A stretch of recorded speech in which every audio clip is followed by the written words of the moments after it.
Guys, welcome back to my YouTube channel and I'm Sarah Jane Semic for today's video. So for today's video, sa mga nagtatanong po kung paano kumita sa TikTok. Pag-a-affiliate niya, alam naman natin marami pong yumayaman at marami pong nagpe-flex sa mga kanilang mga komisyon sa TikTok. At isa na rin ako doon sa mga nag-a-affiliate. Ngayon po kasi hindi ako masyadong active sa TikTok natin ngayon. Pero po, papakita ko po sa inyo kung paano po nagwo-work at paano mag-add ng yellow basket sa mga baguhan pa lang at hindi alam yung proseso sa pag-create at pag-upload ng mga video natin para magkaroon tayo ng yellow basket sa TikTok. Interesado ka ngayon sa topic natin ngayon? Huwag mo kalimutang mag-like, subscribe, and click mo yung bell para updated ka na nga sa mga video na upload natin. And simulan natin agad pagkatapos ng aking intro.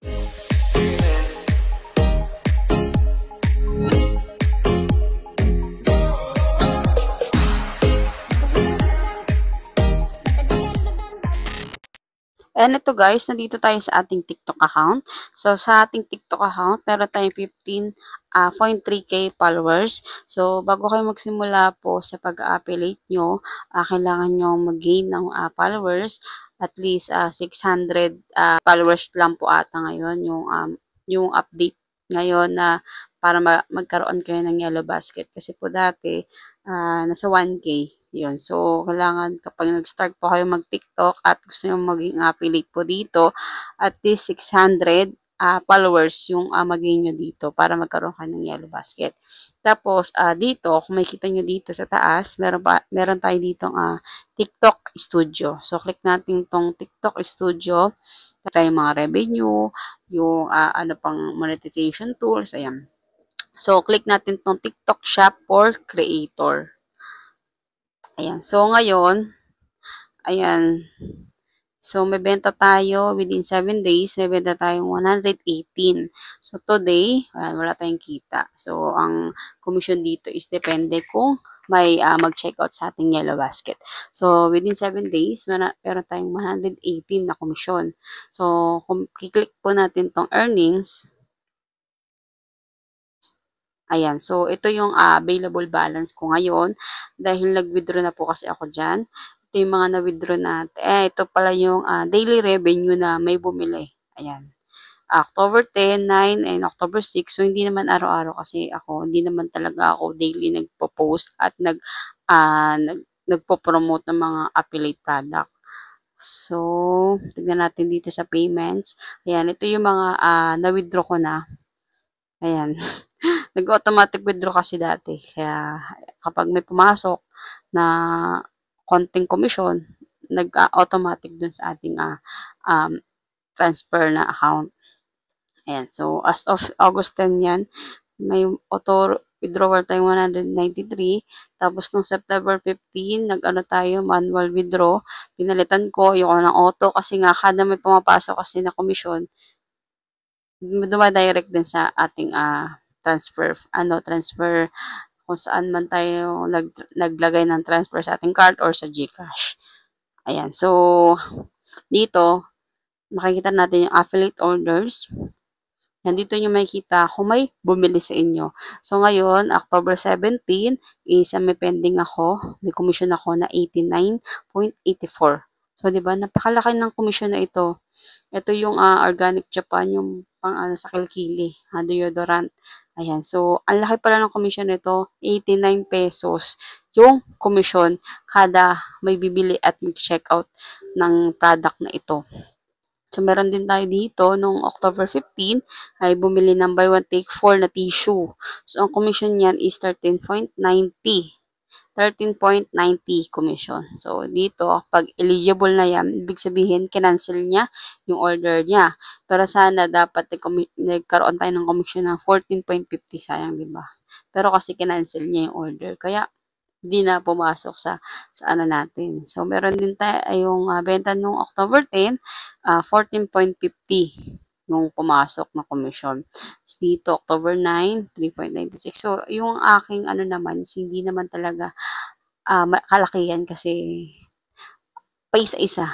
Paisa-isa kada araw. Pero kapag naipon nyo naman 'to, siyempre lalaki din 'to, 'di ba? Madagdag tulong din ito sa atin sa mga pinansiyal natin, sa pambili ng ulam, o 'di ba? Dagdag din 'to sa mga panggastusin natin. Kaya 'yon.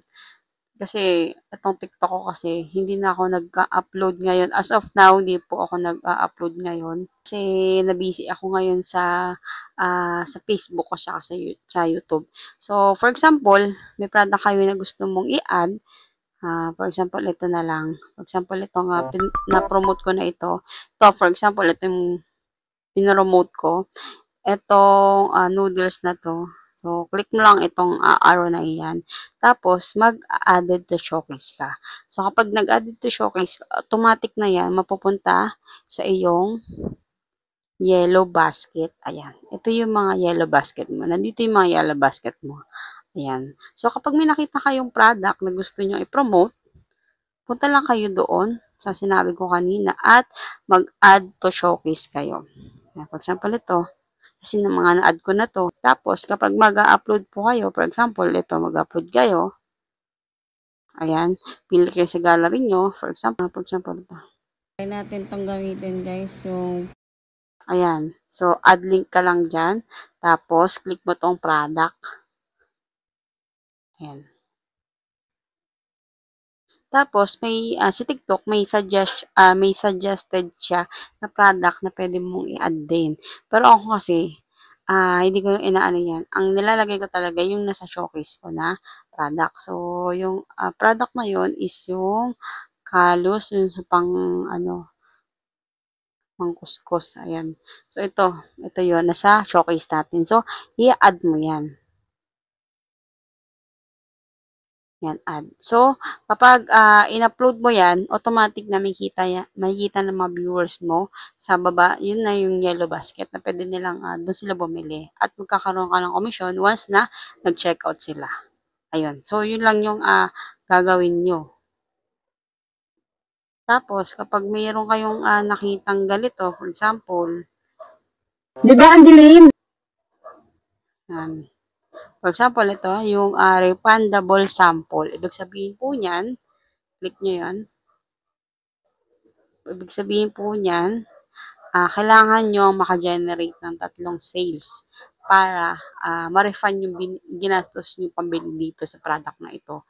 So, sa word na refundable, kailangan yung makabenta at least 3 item ng product na iyon para mabalik ng seller yung ginastos yung pambili.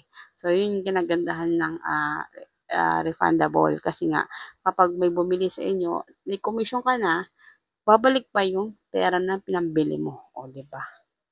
So, kapag may nakita naman po kayong free sample, dito sa free sample is, depende po yan kung i-approve po kayo ni seller. Kasi minsan po nare-reject ni seller yung mga free sample. So, kapag na-click nyo po yung free sample, ayan, pwede kayong mag-request ng free sample. Pero po, depende po yan kay seller kung i-approve niya yung inyong free sample. Kasi nga minsan, nare-reject siya kasi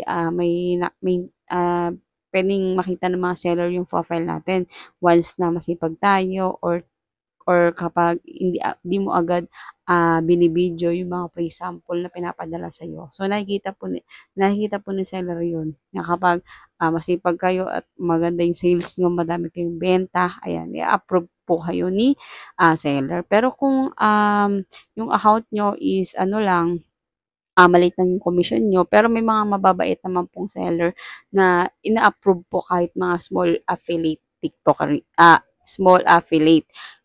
May mga ganong seller na mabait kahit wala ka pang benta, kahit wala ka pang commission, at as long as nag-request ka sa kanila, i-approve ka nila. So, depende po talaga yan kapag nag-request ka. So, ito nga, for example, is magandang tulong ito, lalo na kapag magsisimula ka pala mag-affiliate, kasi hindi ka makakagastos. Siyempre, for example lang, ipopromote mo lang yung free sample na product na yon kung ano man yung na-request mo.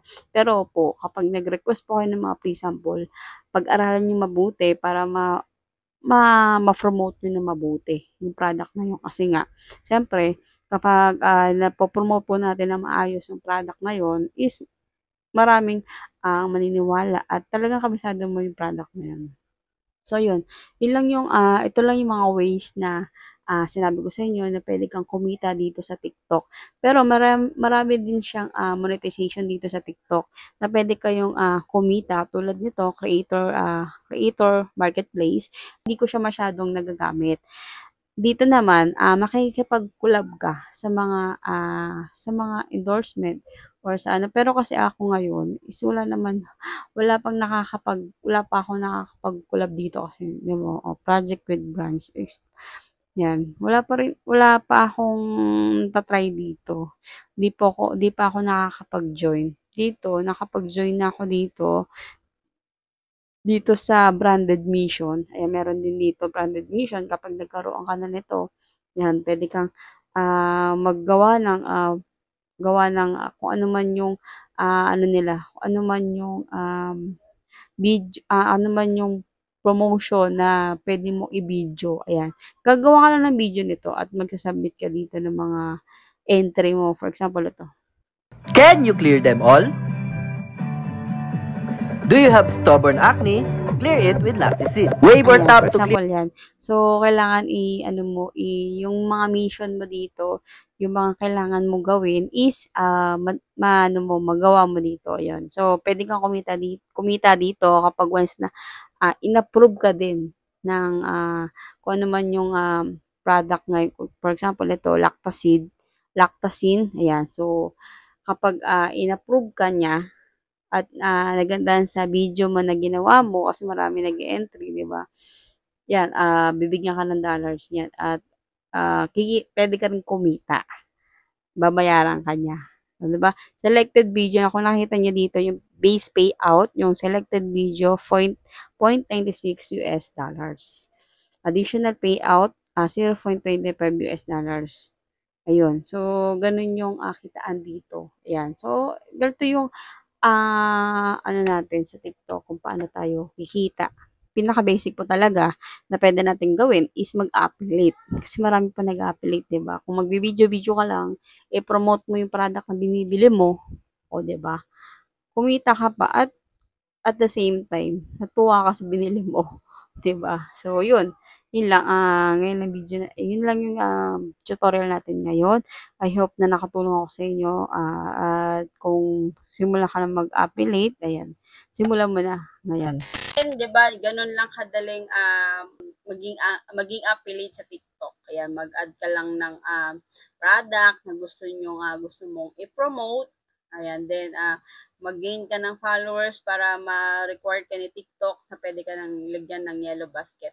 Ayun, so, yan, sipag-sipag lang palagi kung talagang gusto mo talaga to, gusto mo yung ganon, magsipag lang tayo palagi kasi tayo rin naman tutulong sa sarili natin, di ba? Kung gusto nating umasenso sa ating buhay. And mag-comment ka sa ating comment section kung may iba ka pang tanong regarding po sa ating ginawa nating tutorial ngayon. All for today's video, kung kalimutan mag-like and subscribe, click mo yung bell para updated ka na sa mga video na upload natin. And see you next video. Bye!